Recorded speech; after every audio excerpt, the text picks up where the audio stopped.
So I live in London, so I'm not actually based in Wales. I know a lot of you are and a lot of the universities are, but I live in London. I have a pug called Captain. I love traveling. Listed a few of my hobbies. I love reading crime dramas, which I think kind of sets the basis of why I like being in cybersecurity.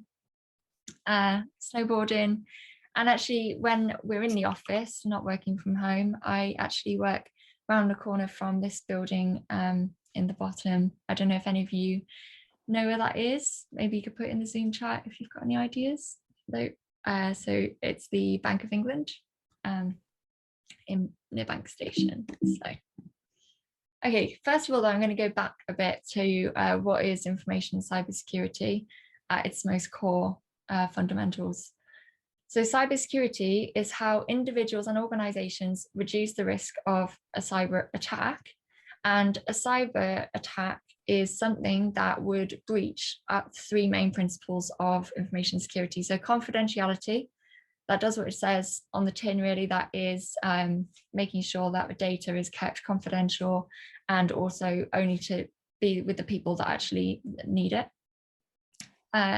Availability, this is making sure that you need the data as it's required, it's available. So that's sort of, if there's any outages, then that would be considered a breach of availability. And then integrity, so this is an interesting one, but essentially that means that the data is kept as it's meant to be, so it's not changed unlawfully or changed or altered by someone external. So for example, one example that I always give for integrity, which might be easier to understand, I suppose, is say, for example, a company sends you an invoice and someone's able to get in the middle of that invoice and change the bank details on there to their own. That would be an integrity compromise, and obviously would mean that they would result in getting the money. That's just a very simple version of, I guess, what the sort of things that we try to prevent for integrity. So why is cybersecurity important to organizations? So there's compliance reasons why. A lot of businesses legally have to keep the data they own secure. For example, the organization I work for, we sell insurance, and so we're regulated by the FCA and lots of other governing bodies. So legally we have to keep data secure. That's one reason. Trust, so this is a massive one. So businesses have to rely on their customers to trust them. And actually there's some studies that have been done and show that 21% of customers will not return to a company that have breached their data.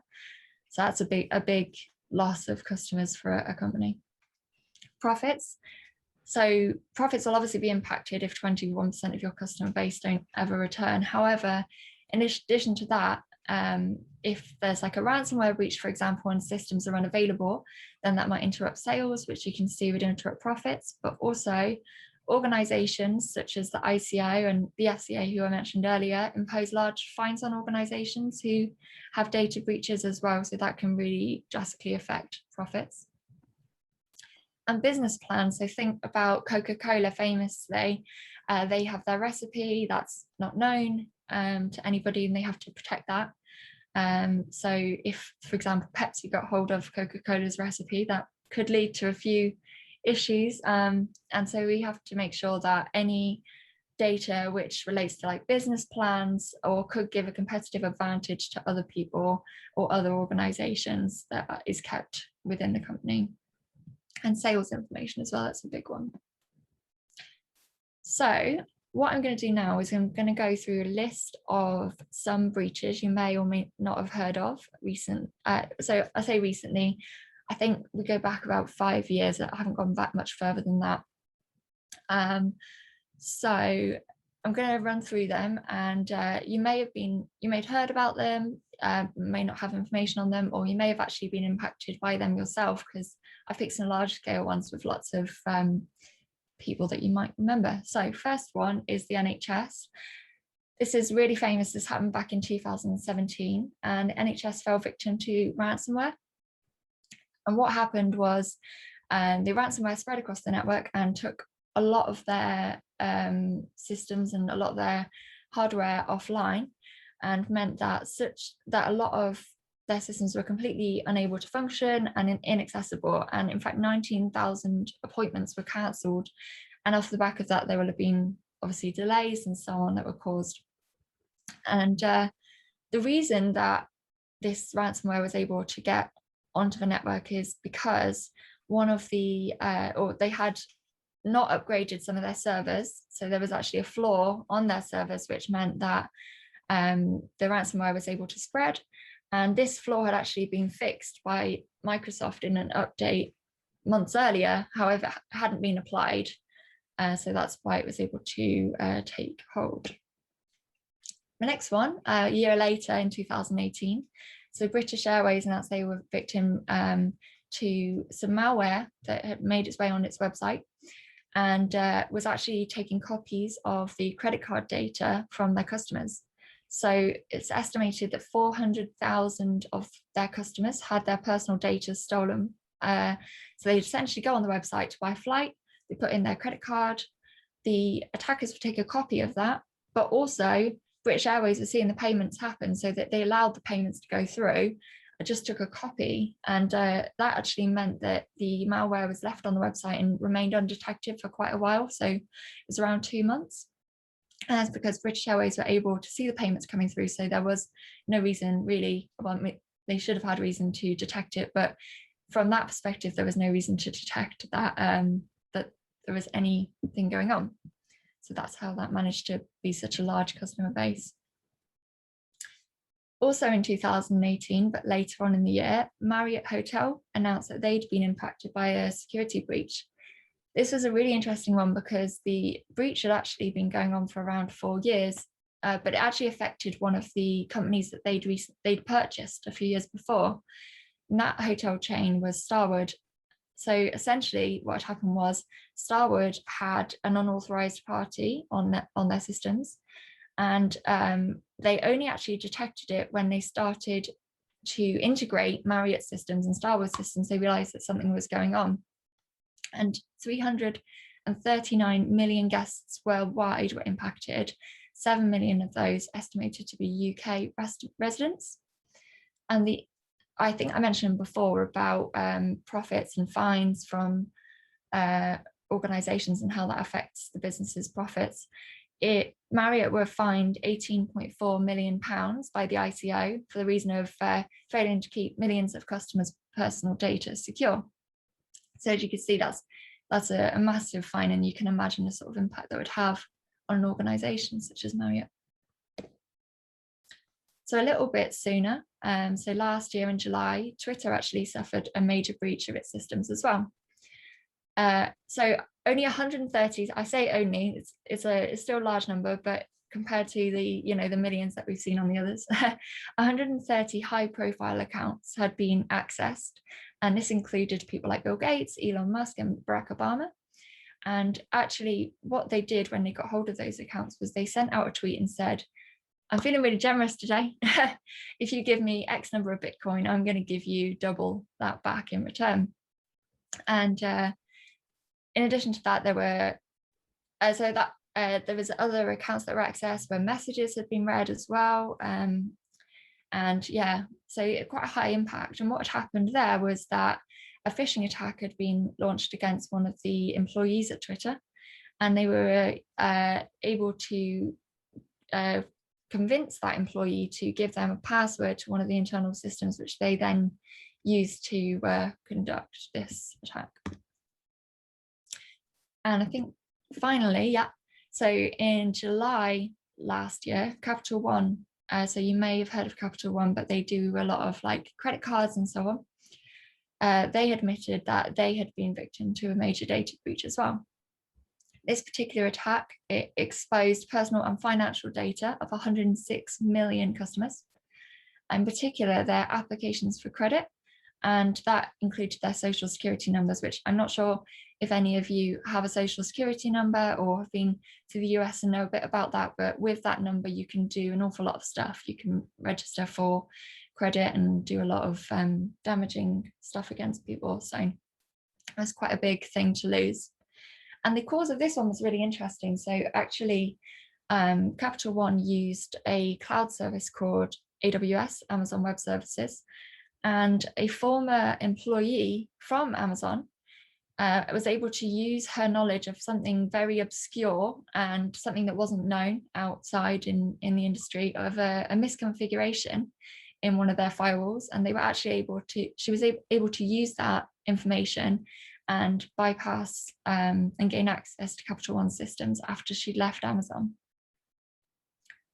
And it's really interesting, actually, if you're interested in this one, having a little Google and a read about it, because there was a whole court case against her, and just reading about her and her history is really interesting, especially being a female. I mean, obviously, I'm more interested in the protecting organizations, but it's interesting to see women on the other side as well. So the main causes of data breaches, and I'm going to map those to the ones that we've just talked about. So some of the main causes are weak or stolen credentials, and we saw that in the Twitter one, where they've been able to steal a password from one of the employees at Twitter. Vulnerabilities and applications. Essentially, a vulnerability is a flaw in the application in the way that it's built, or in an operating system or something. A flaw in the way that it was built, which allows someone to do nefarious things with it. And that's what we saw in the NHS. Malware. So we've seen 3 examples of malware. NHS, this was ransomware, a form of malware.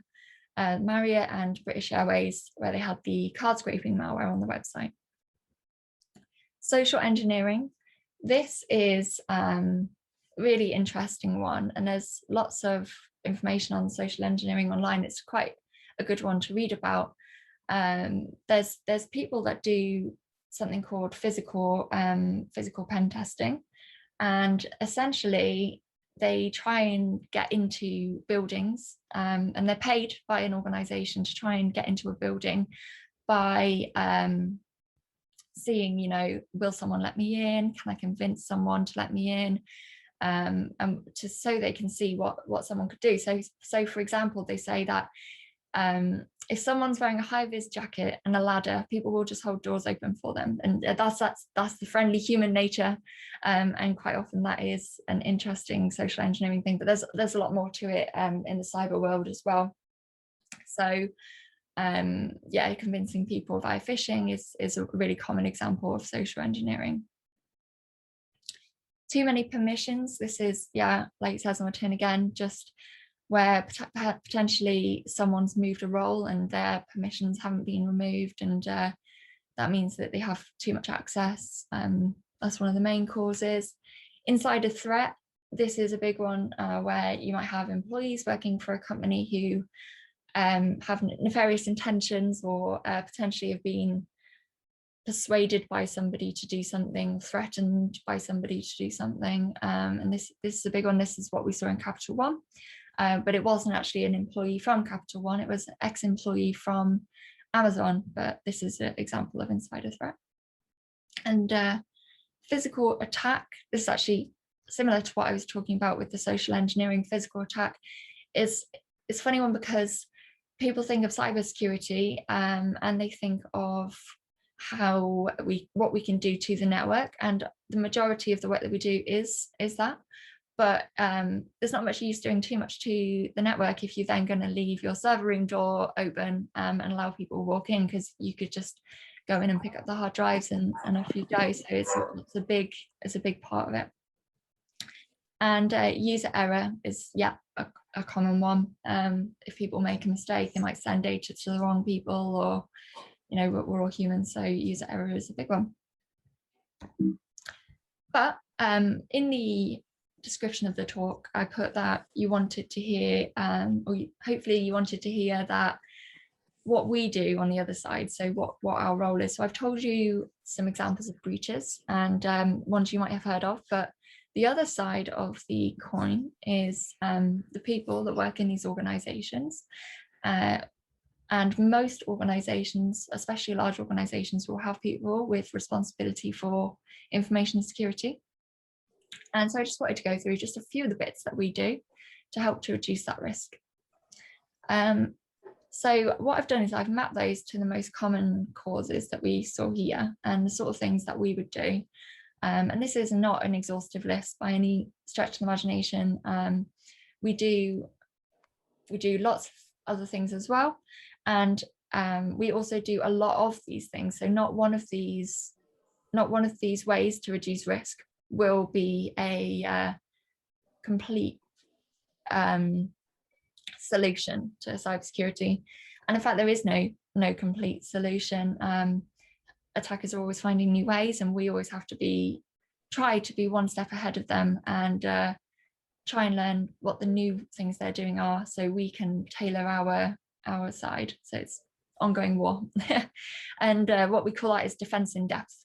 So we do a lot of things to defend ourselves, and not one of these techniques would be efficient on its own. So defend against weak or stolen credentials. The answers, I guess, to this is generally the opposite of what the cause was. So weak or stolen credentials, we got to use strong and unique passwords. So if one password's stolen, if all your passwords are unique, they only have that one password. If they're all the same, they have your passwords to everything. So that is the main things that we do that. Using password managers, that's something that a lot of people use, particularly information security people, but we recommend it to technical people as well. Hashing and encryption. So encryption you might have heard of before, and it's essentially turning a string into something that you couldn't read. So it's non-human readable. But essentially it's a way that if something's stolen, so if a password is encrypted and it's stolen, then you need the key to get it back to plain text so that it's readable. So it's just it's an extra step. We obviously wouldn't want someone to have an encrypted password or a hash password or anything like that. We wouldn't want that to be stolen. But if it was, then that's another step that the attacker has to be able to do to get hold of them. So multi-factor authentication, I'll touch on that later, but that's essentially where you have to put in a separate code after your password. So there's 2 steps for the attacker to get into an account, and policies as well. You'll be familiar when you sign up to an account, it might say you need special character, you need capital letters and so on in your passwords to meet the policy, and a certain length of passwords as well. And that's the sort of thing that we would do to help to prevent against weak and stolen credentials. Vulnerabilities and applications. This is the flaws that I was talking about in software. So one of the main things that we can do is to keep software up to date. So you might be used to, on your phones or on your laptops, when it pops up and says there's a latest and greatest version, click here to update. And quite often the initial thought might be that, oh, they're bringing this new feature or they're changing the way it looks slightly, but actually most updates contain security patches as well. And quite often that's where they've discovered a flaw in the application. Either they've discovered it or someone's reported it to them, and they fix it and then they roll it into the monthly updates that you receive. So it's really important to keep applications up to date. And also training developers on secure coding practices. If you work for a company where they're creating software, you want to make sure that the software they create is also as secure as possible. And yeah. So malware is a big one. So you may be familiar with using antivirus on your laptop. So maybe like Norton or McAfee are the big names that you might be familiar with. Those are really big in organizations as well, using antivirus software. Scanning emails and web pages for any malicious content. Not ignoring browser warnings is a big one. If it says that when you please don't proceed, or we not recommended that you proceed, then not ignoring those. And monitoring the network for evidence of compromise. This is a huge part of the role that I do and my team do, is monitoring for any alerts on the network that might indicate something unusual or nefarious is going on.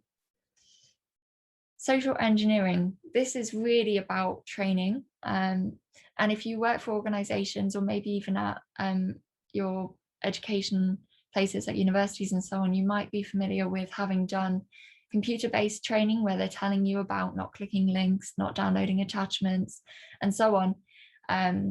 It's just such a big thing. And it's just deter against this social engineering point. If you receive an email, always just give it an extra thought. If it's something you're not expecting, if it's asking you to do something, particularly if it's asking you to do it urgently, then that's something you should set some red flags. And enabling spoofing protection. So spoofing is where someone can pretend to be you or someone else. One common thing that organizations see is where someone spoofs someone higher up in the organization and emails somebody maybe lower down in the organization and asks them to do something on their behalf.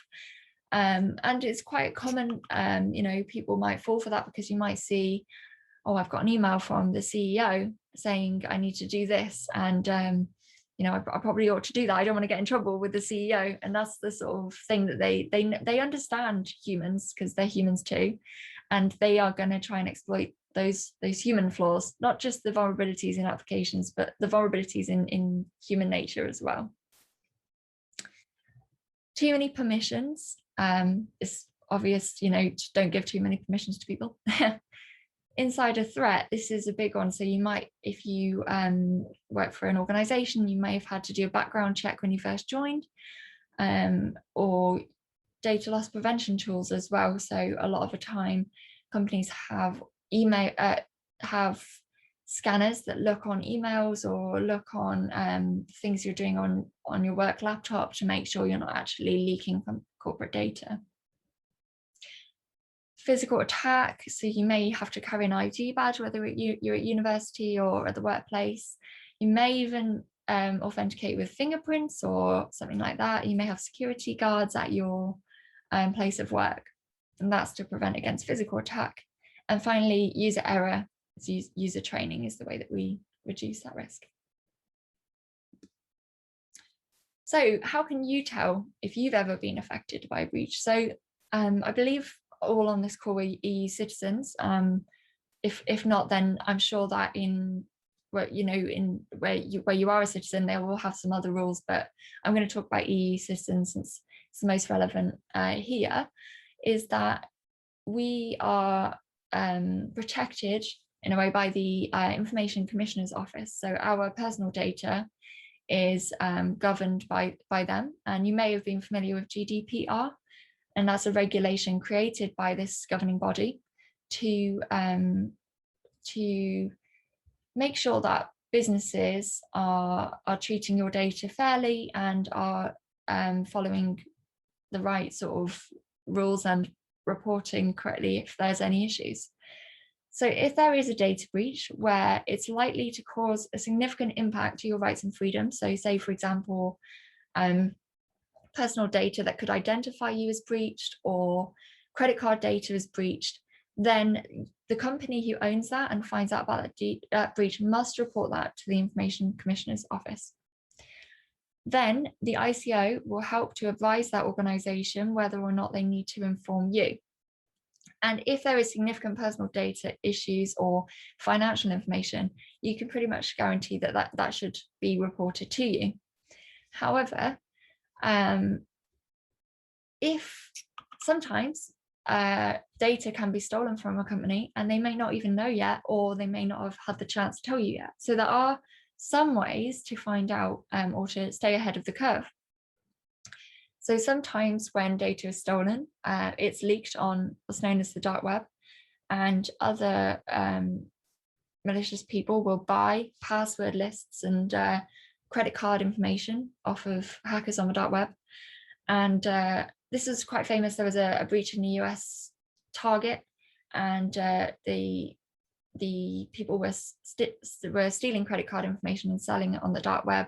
And they managed to realize that, okay, this credit card information has been stolen. They were able to work out that it happened after they shopped at Target, and that's how they got to it. But that's quite often how people sell personal data. So there is a website called Have I Been Pwned? And it's developed by someone called Troy Hunt, who's really well-known, well-respected researcher in information security. If you're interested, I definitely recommend having a look at the website or Googling him as well. And he's done a few really cool projects that he's worked on. But anyway, this website, and he monitors pastes and the dark web and looks for evidence of data having been stolen and sold or pasted online. And what he's able to do then is he compiles this information and he publishes it, not publishes it as in you could take it, but publishes it so you can see if you have been impacted. So you could put your email address in there and hit Pwned, and it will tell you either at the top, good news, no pwnage found, that's good, because it means they haven't found any of your accounts or your email address mentioned in any breaches. It's not to say 100%, by the way, this is obviously on the research he's done, but it's a pretty good indicator. As you can see, actually, so he has 10 trillion, is that, Pwned accounts. He's found those on there, 505 website breaches, so it's pretty good. And you can have a look on there, and or alternatively, your result will be, oh no, Pwned, and it will tell you the data breaches. So for example, this is actually an old account that I used to use when I was younger, and I used to use MyFitnessPal. You may all be familiar with that. Back in February 2018, they had a data breach, and they stole email addresses, IP addresses, passwords, and usernames. And passwords is a big one because, as I mentioned before, a lot of people reuse their passwords. So if they've stolen a password for MyFitnessPal, what happens if they try that against your email account or your banking account or your social media accounts?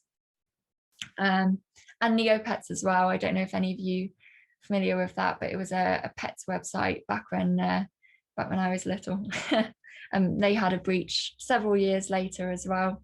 It's an interesting one. So the passwords are stored in plain text, which is really scary because essentially we were talking about defense in depth and encryption and hashing passwords.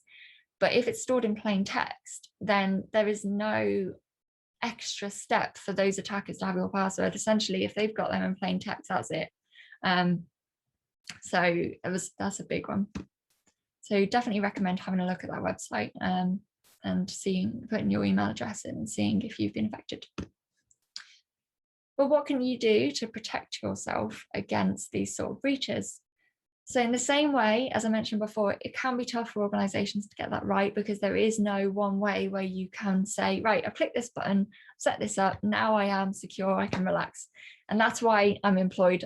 If that ever came, then I'd be pretty worried because that's my job, to keep people secure. So yeah, it's forever changing. And so it's tough for individuals to protect themselves in the same way. However, these are some top tips that can get you really far and ahead of a lot of people. So 65% of people admit to using the same password for multiple or all of their online accounts. So if passwords are breached, attackers will try that email and password combination on other sites, and that is a method called credential stuffing. So we recommend that strong and unique passwords are used for the sites that you use, because essentially, if your password is only as secure as the weakest site that you have it on, that's the crux of it all. So one way you might be thinking, how, if I have a unique password for every single site, how am I ever going to remember them all? And there are multiple ways. One of the ways that we use is a password manager. It's not a perfect solution because there's obviously an issue where if you're storing all your passwords in one place, if that password manager is breached, then it's the same as having the same password everywhere, right? But password managers, they're developed by large organizations that are very good at looking after credentials, as opposed to maybe an online shopping site that you might be using that might not even have a security team where you're putting the same password you use for everything else. So it's a risk-based decision, and everything in security always is anyway. But anyway, so that's one way. Even writing passwords down and putting them in a safe is another way of making passwords unique and keeping them secure. So it's always a risk-based decision, but using unique passwords is definitely something that is recommended. So the use of multi-factor authentication. Essentially, if your password is compromised, then if you haven't got multi-factor authentication switched on, then with your email and password, the attacker can get straight into your account. If you have MFA multi-factor authentication enabled, then after you've put your password in, you also have to put in a code, and that code changes. So usually it's about every 30 seconds. And here's an example here of, I just stole this off Google, but this Castro hit, when they put their password in, afterwards they'd have to enter this code. And this is a really great way of making sure that it's an extra step on top of this, really. Particularly, I guess, if you have the same password for everything, then it's an extra step. But yeah. And a lot of websites have MFA, by the way. So the big social media accounts do, Facebook, Instagram, all of those. Your email addresses like Gmail and Yahoo and Hotmail, they all have multi-factor authentication. So not every website will, but a good majority do. Amazon do, for example. Thinking before clicking any links or downloading any attachments. This is a big one. Phishing, although it's, I guess people talk about it an awful lot. There is a reason why people talk about it an awful lot, and that's because it is a big threat and it's never going to go away. People are always going to try and exploit, because you have what they want. So rather than trying some really technical way of trying to get to that information, what if they just asked you for it, right? it's an easy way. So they're always going to try to either email you and ask you for stuff, or ask you to click this link and put it in. Could be a fake login site for your email account, for example, and you put your password in, or downloading any attachments might be malware. So look for a sense of urgency in the message. Are they saying to you, your account's going to be disabled unless you put your password in here immediately? And then think about that rationally. Is that actually really going to happen? Is that likely? Or is it likely here that I'm being phished? Were you expecting the text or email? Is the link legitimate? Are you clicking like Facebook with a 0 instead of an O, for example? Not that I know that is a dodgy one, by the way. They probably already have that registered, but if you need to ring a company, so if it says you've missed a payment on something, on Netflix, for example, if you need to contact Netflix, never ever call the number provided in the email itself. Always go to Netflix and try and find a legitimate contact information, whether it's a form or whatever. Never, click the link on the email to go to Netflix either. Just go to the website that you know is legitimate and try and verify it that way. And yeah, or Google it. If you don't know the website yourself, to type it in. Google is much better than clicking the link directly in the email. And keeping your systems up to date. So like I mentioned before, a lot of updates come with fixes for security vulnerabilities. They probably don't talk about that much. It's probably right deep down in the details of the update. If you ever even go there, a lot of people just hit update, which is fine. But if you really look into it, a lot of updates, if not most of them, will have fixes for a security issue in there as well. There is a caveat to that, because some updates have undesired effects. It's not developers at Apple and Microsoft and whatever, they're all humans as well. So sometimes they can cause issues, can release something that will cause issues by mistake. So maybe give it a couple of days or something to check that there's no widespread issues being reported. But yeah, keeping things up to date is a good way of preventing against attack.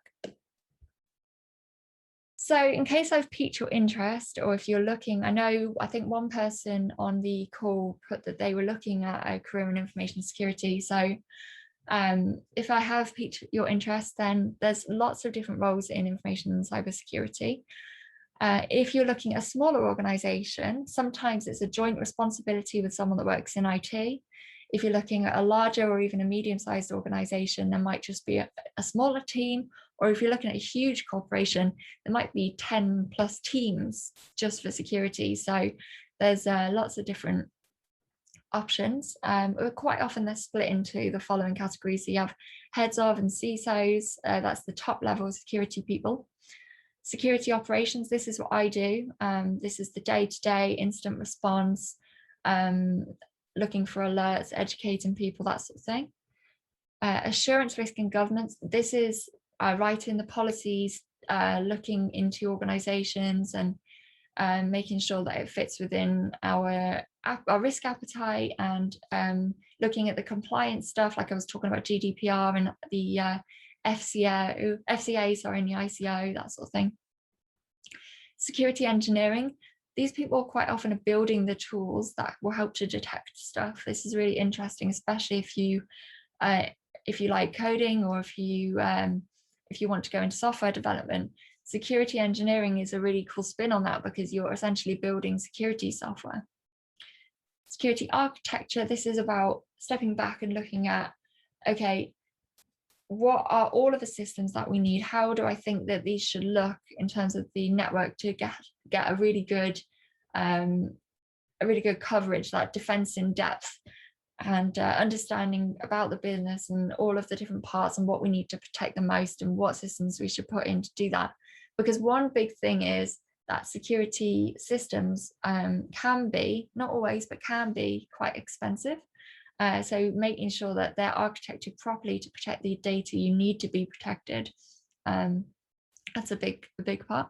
And application security, this is similar to security engineering, but also if you're working with engineers, this is training them on secure coding principles, looking for vulnerabilities. So this fits into the pen testing bit that I was talking about, where you're testing applications to check if hackers could exploit them. That's a really interesting part as well. So I think that is the end of my slides. We'll go into Q&As. I haven't had a chance to keep an eye on the chat or anything, so I'm not sure if there's any questions on there, but yeah, if you let me know. Thank you. Thanks, Laura. Brilliant. Right, okay, it's over to you now, your questions. I mean, I first off picked up there that I'm now going to spoof myself as my boss. Don't listen to this, Maria. And that's going to be a great thing. I've picked up some new language here as well. So if I want to get something done, I'm going to spoof my boss. I'm also going to make sure that I don't fall foul of credential stuffing. I think that's a great phrase for everyone. So any questions in the chat, please put them in. If you've got any. I've got one to kick off, which is you've got loads of things there which are things that we can do to help. What is the biggest risk, do you think, out of all of them? Which is the one that is the most likely to be a breach out of all of them? I would guess it would be passwords, but I don't know. Is it the human error factor, or is it something else? Which is the biggest? Yeah, so I would say, although it's not the fanciest or the sexiest part of security, I would say phishing is such a big issue, and like you say, it's the user error. There's so much that can go wrong with phishing. When you receive an email, it could be it's a way to distribute so much, because it's an open portal for your employees to talk to the outer world, and there's not many of those, right? So a lot of the systems are designed for internal communications or internal use, and phishing is a really I guess easy way in for people. And there's so much you can do with it, like you can spoof the sender, like we said, you can pretend to be someone else in the organization. You can send malware, you can try and get people's passwords, you can try and get people to do something on your behalf, like send money across. There's so much you can do. So I think that is probably the biggest risk for sure. And that's a big risk for organizations and for individuals as well. Thanks, Laura, for that, by the way. I've got a question. Yeah, go. You said like you can use that website to show how or whether you've been breached at all. If you have, is there anything you should do about it, apart obviously to change passwords, but like? Yeah, there is actually. So It's interesting because it really depends what has been breached. So if your credit card data has been breached, then there's things that you can contact the bank and you can have your credit card cancelled. You can, there's a few things there. You can claim money back if you have had fraudulent transactions against like MasterCard or Visa or whatever. I think Visa have actually done an advert recently talking about how they are protecting against fraudulent transactions, which is a big step for them. So that's a big one. But if you're, say, for example, so you may be familiar with security questions. If you want to reset your password on a website, sometimes it will, if you reset password, sometimes it will say, okay, what's your mum's maiden name? Or what's the name of your first pet? And this is all information quite often that people then post on social media, right, without knowing. Here's a picture of Captain. I've just told you all I have a pug called Captain, right? So if that was my security question, then I've been a bit of a pickle, really. And this is some of the things that is important. So when picking security questions, try and think of stuff that maybe you would only know. It's a big one.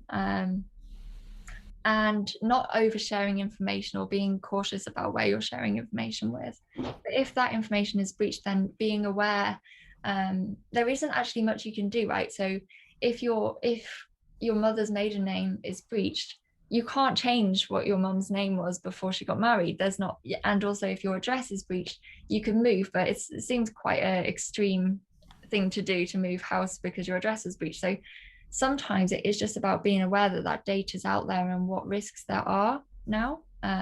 Social security numbers, for example, I don't think Americans can change their social security number. So being aware that they could be victim to more fraud is another big one. I was just thinking, what is known about the other side, they or them as they refer to? Is there a profile, who are doing all this malware, and are we looking at large criminal organizations, or is it just how much is anything known about the hackers, if you like, or the other side? Yeah, really, really good question, actually. So there are loads of organizations, and they have organizations like us. So they work across countries. They work, and there's huge, lots of information about them online. And it's interesting because I was just reading a podcast before, or listening to a podcast before I joined, about the Lazarus group. And these are a group that attacked Sony a few years ago after they released the film called The Interview.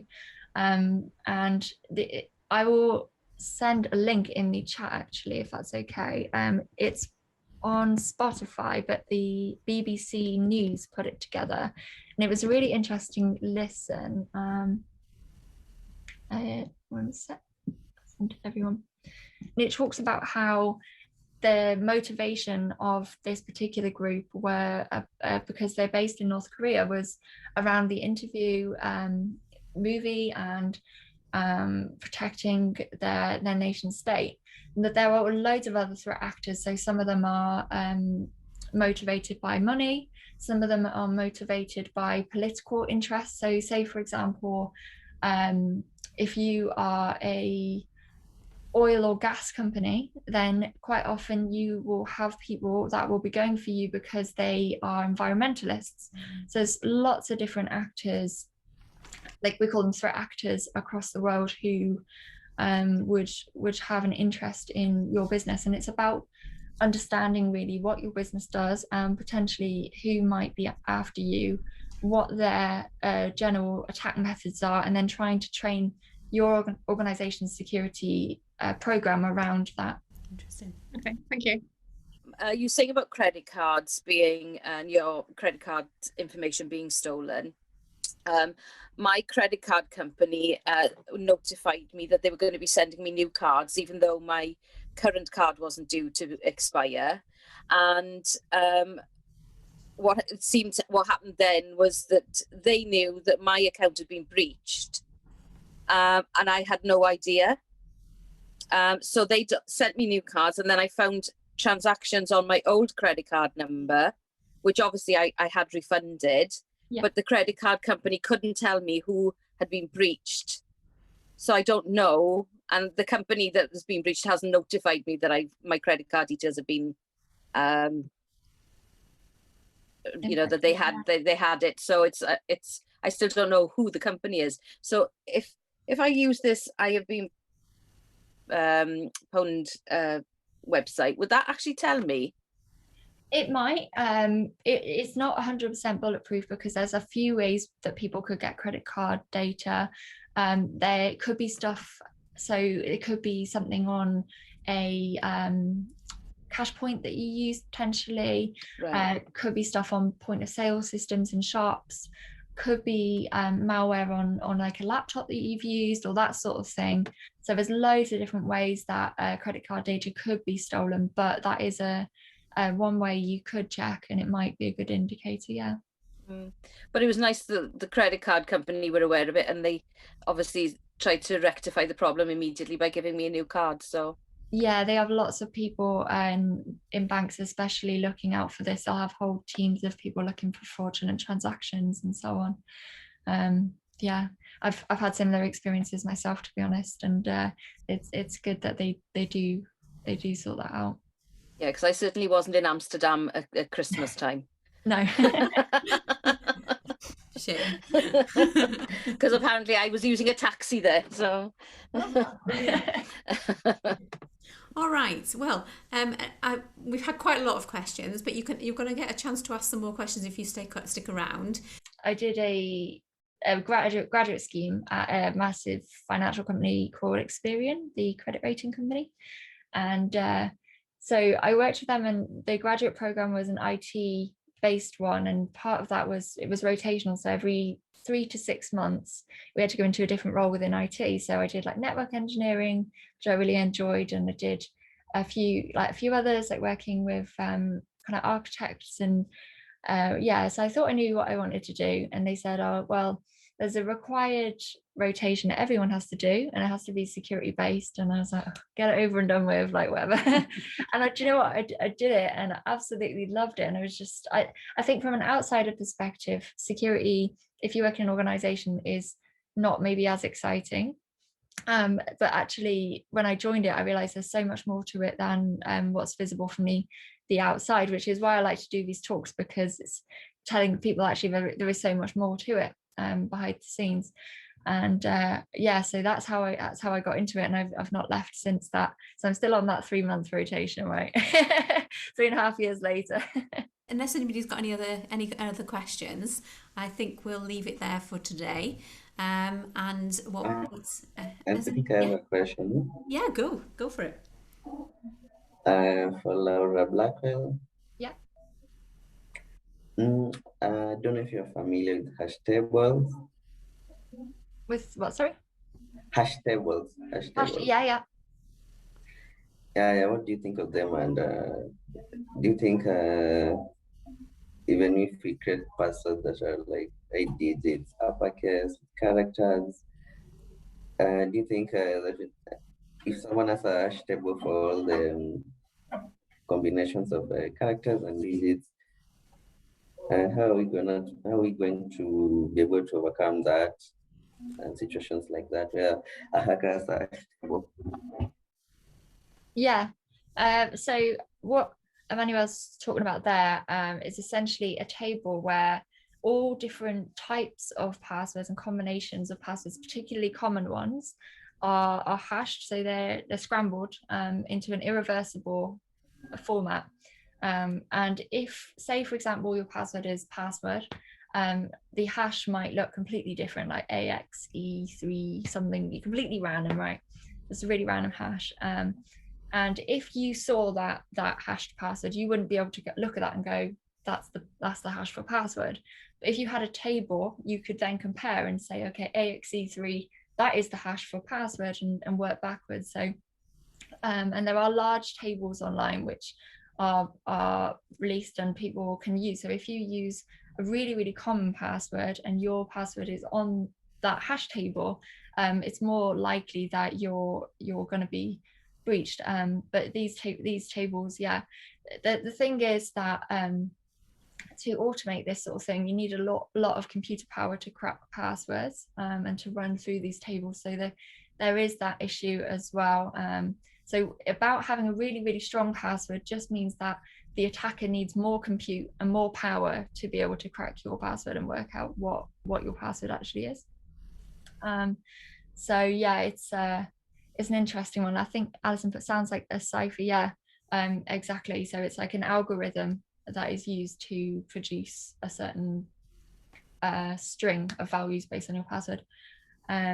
So yeah, but there's a couple of important things there. One is if you have a stronger password, it doesn't mean it can't be cracked. It just means it's harder for them to do it. And as you know, barriers to entry is a big thing. So if something's really easy to do, you're going to do it. If it's going to be really hard to do, you might not. So that's one thing. But also we mentioned two-factor authentication. So if you're relying on just a password on its own, then you're more likely to be at risk if your password's found out. If you also have the additional factor in there, then it's not foolproof, but it is a really good extra step. And like I say, it's a defense in depth. It's another step that the attacker has to be able to exploit to get into your accounts. Yeah, it's really useful. Is that everybody's questions? Thank you for answering all the questions today, by the way. Amazing. Well done. and not floundering at any point, which is amazing. So big thank you to Laura, and thank you for everybody who's attended today.